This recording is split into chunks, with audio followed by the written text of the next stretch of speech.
Customer Commerce Podcast, where technology's fast and biz is a blast. In life and in business, time is precious. It's why customers stay or leave and why businesses succeed or fail. We're here to give a voice to everything that makes business, whether as a customer or as a CEO, easier and more rewarding. Welcome to the Customer Commerce Podcast. Let's dive in. Welcome, ladies and gents, to episode number 9 of the Customer Commerce Podcast.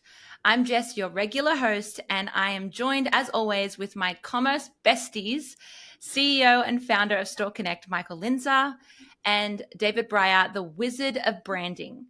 We are going to walk your ears down the yellow brick road of e-commerce today, specifically around the topic of how to prepare for peak season. But before I want to kick off, I want to ask each of you who your favorite Wizard of Oz character is and why. I don't know. That's a really tough question. Well, what comes to mind? What's the because they all have well. Funnily enough, when I was in a role where I had a handle given to me, and what I mean by that is I wasn't a fighter pilot, but I was in a similar role where I was assigned a nickname, and like Maverick and Goose and things like this. And the actual name that I was given was Wizard, and I didn't choose it.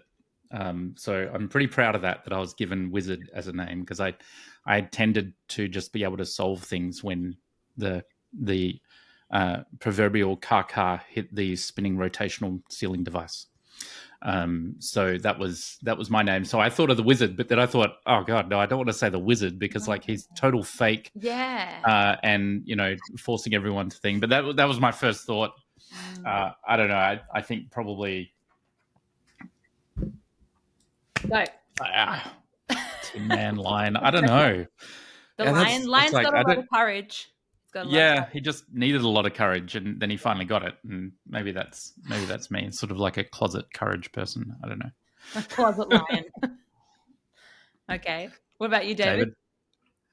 I don't know why, but the first one that came to mind that I had the most kind of affinity for was the Tin Man. I don't quite know why. The lion. I mean, you're both squeaky, so.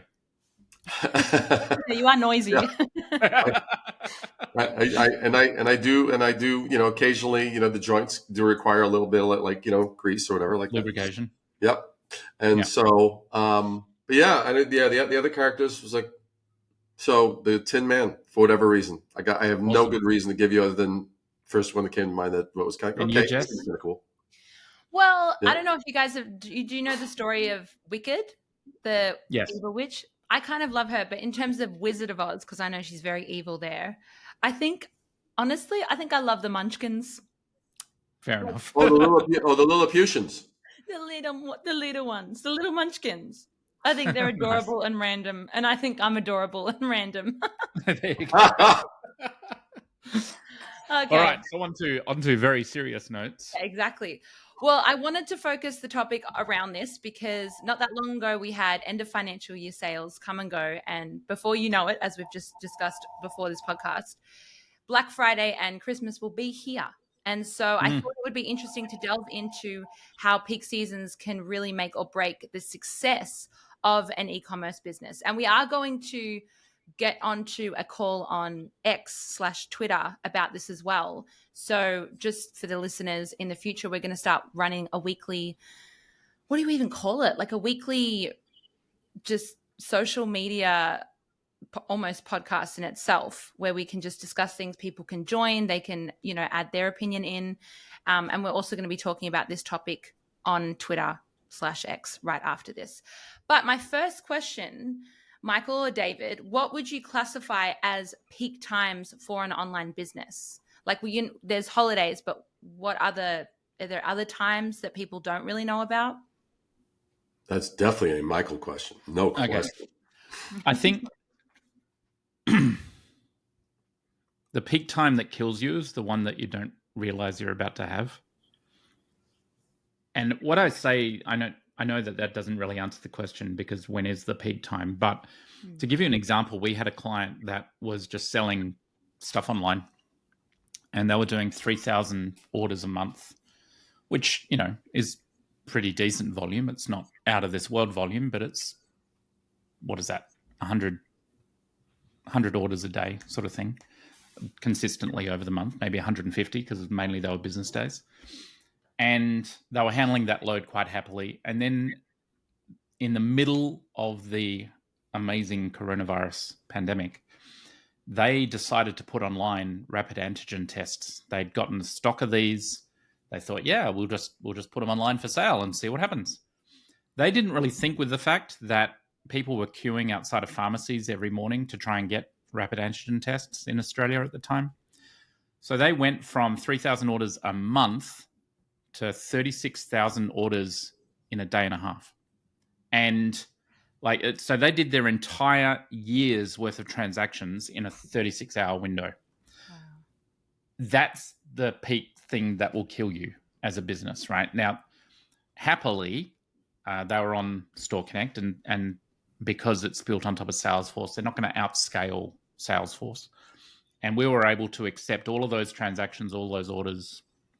I don't think we got a single customer complaint that the site was down or unable to take a credit card or anything like that. So we were able to handle that load. But if they had tried to do that on their previous platform, it would have just been a disaster, and everyone would have been complaining and so on and so forth. You see this on social feeds all the time.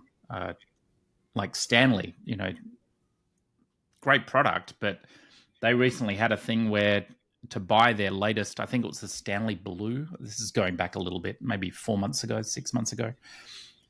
You had to go to the website and just sit there on the page, and you were in the queue to do a checkout. And some people were waiting like 24 hours in the queue. Actually, I don't know if that's correct. They were waiting a long time.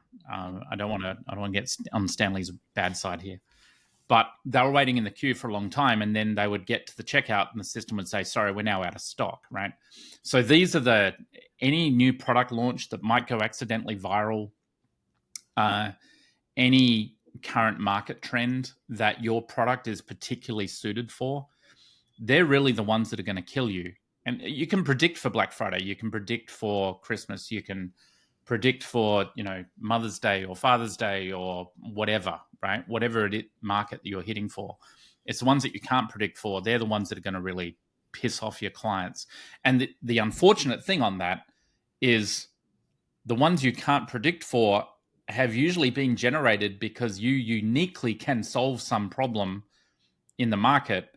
So that's like the absolute worst time to piss off a customer, because they're not expecting you to have problems, because it's not Black Friday, it's not Christmas, it's not Mother's Day, right? If your site's a little slow on Black Friday, that's really bad.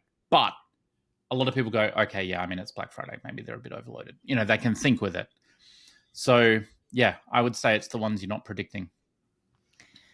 Right. Well, that makes sense. So then what would be what is a solution? Like if someone wants to bring out, I don't know, what could be an example? Like, well, the rapid antigen test. I mean, look, let me introduce you to my little friend of Store Connect. You know, like, I don't know that that's the solution, but fundamentally, obviously we sell a product, but that aside, you can get this under control from all sorts of different levels. And one of the best ways is organize a stress test of your e-commerce platform. Just set it up where you organize a load test on your e-commerce platform, just so you know what is your breakpoint.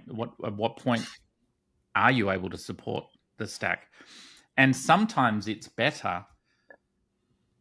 Like if your e-commerce site is really heavily under load and you cannot service the customer for whatever reason, it's sometimes better to tell them up front and say, look, we're heavily under load right now. The transactions aren't working. Here's a page, put your email in.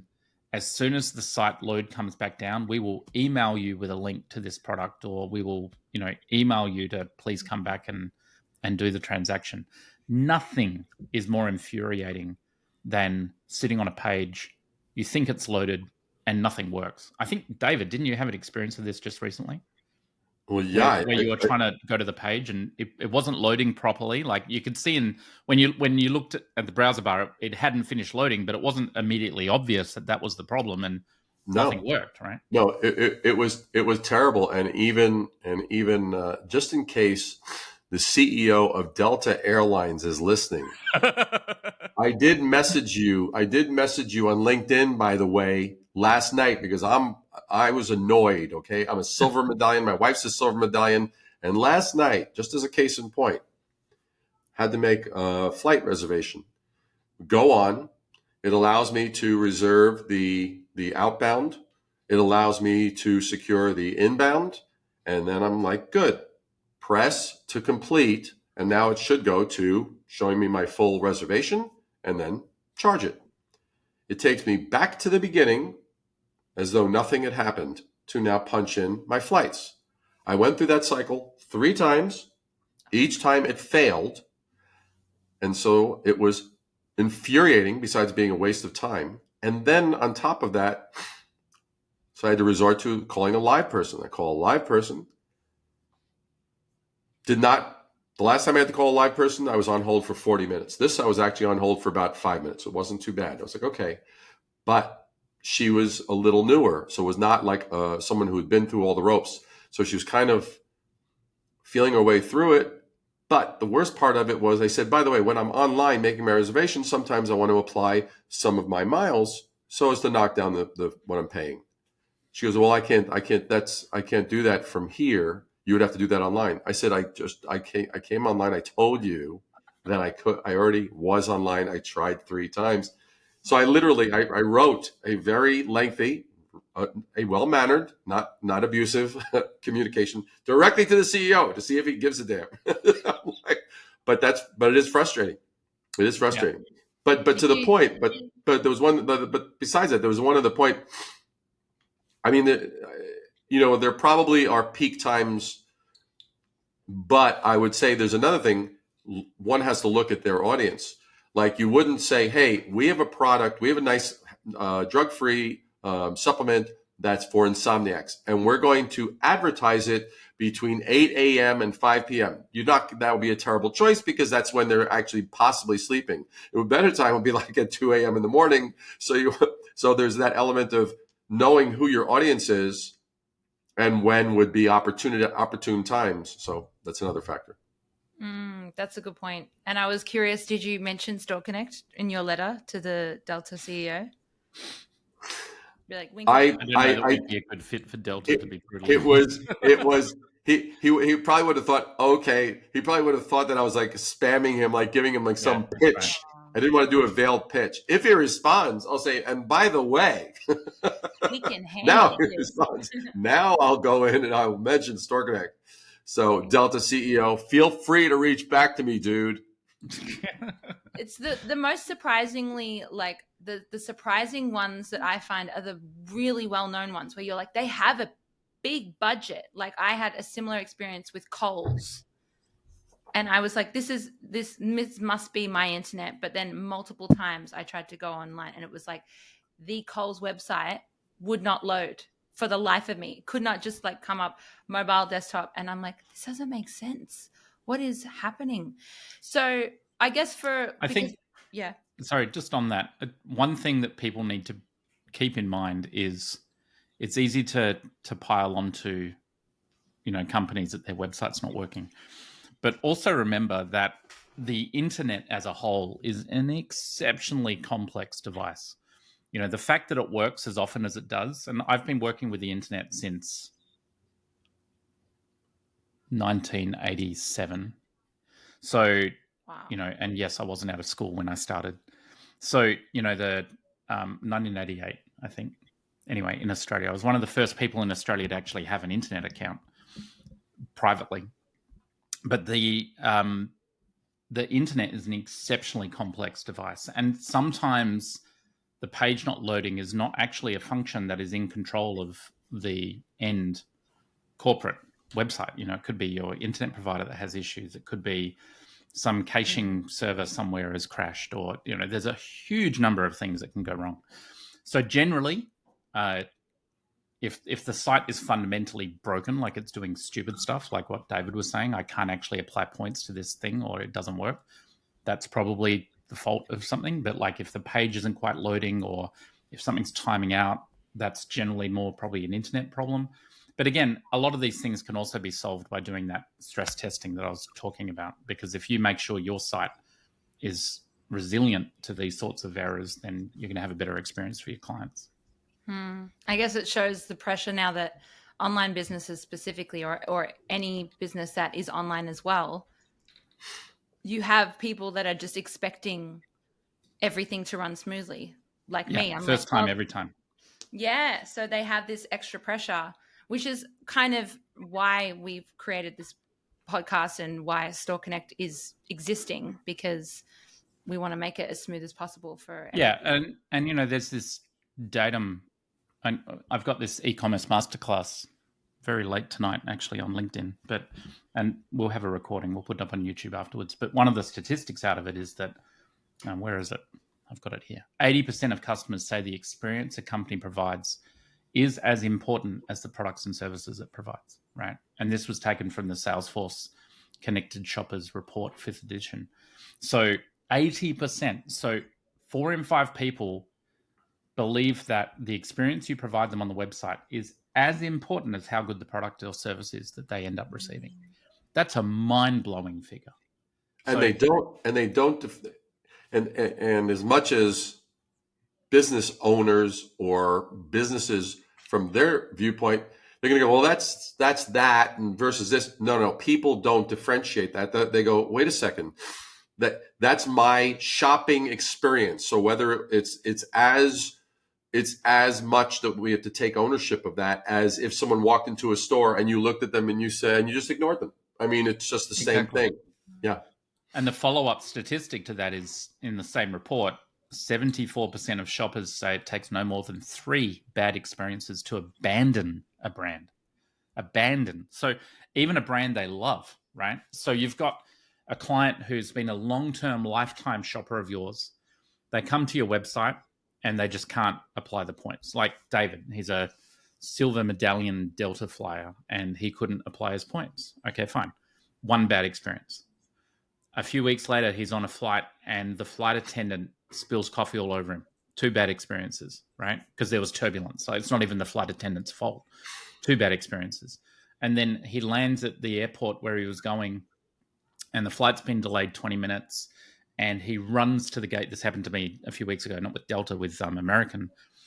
And he runs to the gate, sees the gate, yells out, "I'm here," and they shut the door on him because the flight was delayed, right? And then I had to stay in the city for another day. I had to fly to San Francisco out of LA to then catch a connecting flight to get back home to Sydney to make it in time for a wedding. You know, just ridiculous stuff. 3 bad experiences. Boom. Abandon the brand.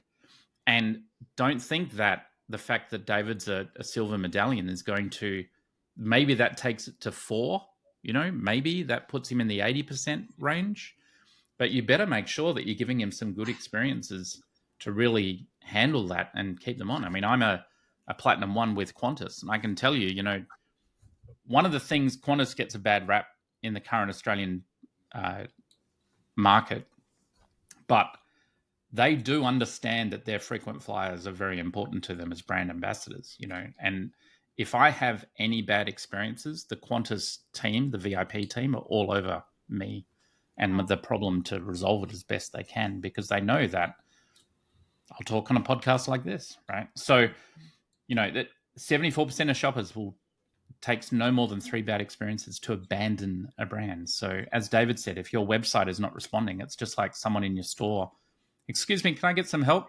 No answer. You know, just walk straight past you. I mean, you couldn't imagine that happening in a retail store. You would be livid. But then the website doesn't really matter. To that point, I mean, just to put an exclamation point on it. A nail in the coffin. I had a business trip this past weekend to South Dakota. I had never been there before. We're going to see Mount Rushmore, et cetera, a couple things. We go to this small town where we're staying. The service was so bad. It was our first orientation to this city. This basically tainted our entire expectation of what this little town was. So we almost never went back to it. We always went back to the nearest one, which is 15 minutes away. But literally from the point of there's a like a late night sort of food bar, whatever like that. The only place we can get food. There's a couple, and there's the four of us. We placed our order. Our waitress disappears for 45 minutes before anything comes out. At which point I say, we ordered over 40 minutes ago. It's like, oh, let me check on that. I mean, and it was just check on that. after so it almost took close to an hour to order, and these were not very intricate or complex things, and they had only 2 other customers that they were dealing with, and we were like, we're never coming back here ever again. I mean, that was it. And I say that because certain industries, it's not going to be 80%. You got one shot. Yeah, that's right. Some you got one shot. Well, that's 80%, or 74% on the brand they love. Right. Abandon it and a brand. Yeah. I couldn't agree more. Yeah. Oof. Okay. So then for the businesses shaking in their boots, going, oh my gosh, what are some ways? Let's just go to the most obvious, like the holiday seasons, like Black Friday, like Christmas, like Boxing Day. For those that, maybe underestimate how much they can actually take advantage, because maybe you can start a campaign weeks before, and that might make all the difference to actually maximize their sales, as opposed to, oh my God, let's just get something on the website a week before, or let's get an email out. What's something that you both, because I know you both have experience in this, would recommend businesses can do to prepare for, say, something like Black Friday sales, to maximize their sales, not just have a great experience, but push it, whatever you would recommend, weeks, months before? What would you say? Well, certainly depending on the industry, it's months, and for many it's as much as a year. They're already January 1. They're already planning for the next season, and that's part of that is inventory and all this kind of stuff. I'll let Michael address the aspects of the fulfillment, the making sure that everything is greased and that all the gears are actually interacting flawlessly. That's the ideal scenario. But to me, you've got to have your plan A, your plan B, and your plan C. Meaning, like, okay, can we expect that everything will be perfect? Let's hope for it, but let's not rely on that. And so, when it doesn't? Let's be so not just reactive of like, oh, okay, we're sorry. That's not great. It's like, well, how do we compensate and anticipate? So to me, anticipation has to be built into each and every mechanism and lever. If this happens, then that this happens, then that, and have a structure so that whether it's perfect, slightly imperfect, or the shit's at the fan, which way do we go so that we make sure that, hey, they knew that we had their best interest and that we are being really proactive and responsive. Yeah, I think quickly though, I would love to know, and Michael, I'll let you answer this, but if there was like a little checklist, say there's business owners that want to just make sure there's, they are already thinking with it, but maybe. Yeah, I think the way that I do that. Yeah. So look, as a small business owner, you don't have any time.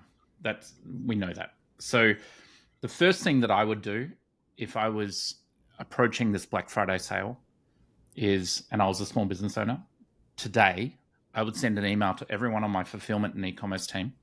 And I would say, what issues did we run into last year that caused us problems, right? Just get that list, because it's unlikely generally with how long people stay on one e-commerce platform that they haven't moved. And moving now, yeah, I mean, unless you're already well into it, that's going to be a challenge to have it done before Black Friday. So if you're brand new, that's different. We can get you up and running really quickly. And if you absolutely have to move, let us know. We'll pull out all stops and help you. But I would get a list of the challenges that you faced last year. You will know. The customer support team will know, and if they don't remember, tell them to go have a look in your system on what issues came up last year. And I would get that list of issues and work out a mitigation for each one, right? That would be the simplest thing you could do to make the whole experience better. For example, maybe the website crashed under load. Good. Can we, this Black Friday, put a banner at the top of the website permanently that says our Black Friday traffic is usually very high. If the website is performing slowly, click this link and send us an email and we will get back to you ASAP, right? Something simple like that that's always at the top of the screen and gets turned on at the start of Black Friday and turned off at the end of Black Friday. But at least then, if the customer's like, why isn't this page loading? There's a banner, and I'm not talking a pop-up banner that appears after the page loads, right? Because that probably will never show if your site's failing. I'm talking about just a 1 inch or ½ inch bright yellow text along the top of the website that really captures attention. It's the first thing that shows up, and just create an environment where they can get into a conversation with you. Remember, this whole customer commerce thing, be human. People understand humans aren't perfect. They would love it if they're not, but work out how to mitigate it. So find out what these top 5 or 6 things are. Maybe another thing that happened was people were complaining about their shipments or where their shipment was. Well, you have enough time between now and Black Friday to set up some sort of notification system that will send them an SMS or send them an email at every step of the shipment process. These are some of the things that you could invest into that aren't life-changing, rewrite the whole platform, but are high value impacts at each of those pain points. So to summarize, if I was a small business owner coming into Black Friday right now, and I knew I had some problems last year and I'm worried about what's happening this year, get a list of every major problem that you had last year. Ask all of your staff, what were the major problems we had last year? And then for each one of those items, categorize it and then work out how to put some sort of mitigation in place so that your customers this year don't have that same bad experience. Or if they have the bad experience, they have an outlet, they have a way to contact you that's very obvious, that is right there, and then try and take that wait time off them so you're handling it. Just be proactive on that. And to add to what Michael just said, take that functionality and put your spin on it, such as like it does. I mean, one could just say, hey, in case you're da-da-da-da, and that's just like very informative, but where you could spin it and you could say, we're obsessed. Now, if you say, wait a second, we're obsessed, what does that mean? And this is like, with your satisfaction, da-da-da-da-da-da-da-da. So if you encounter anything non-optimum, you have to let us know. Otherwise, we're going to come knocking on your door.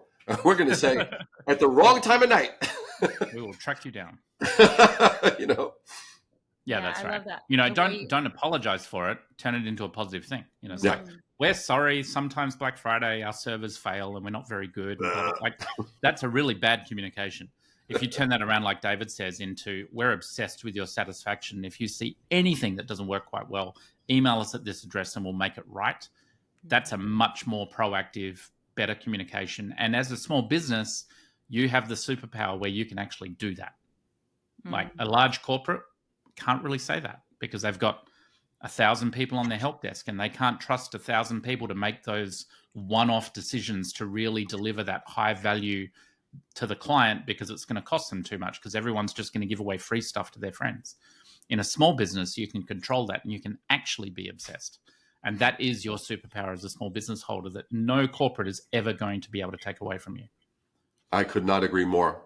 Do not underestimate. If you're a small and medium-sized business and you're listening to this, do not underestimate that you being nimble, more nimble than a big corp can, because you don't have all the layers and you don't have all the red tape and you don't have all the departments and going through those channels, Your levers are faster, more greased. You can do more, and that nimbleness is a freaking superpower. You can leverage that to the hilt.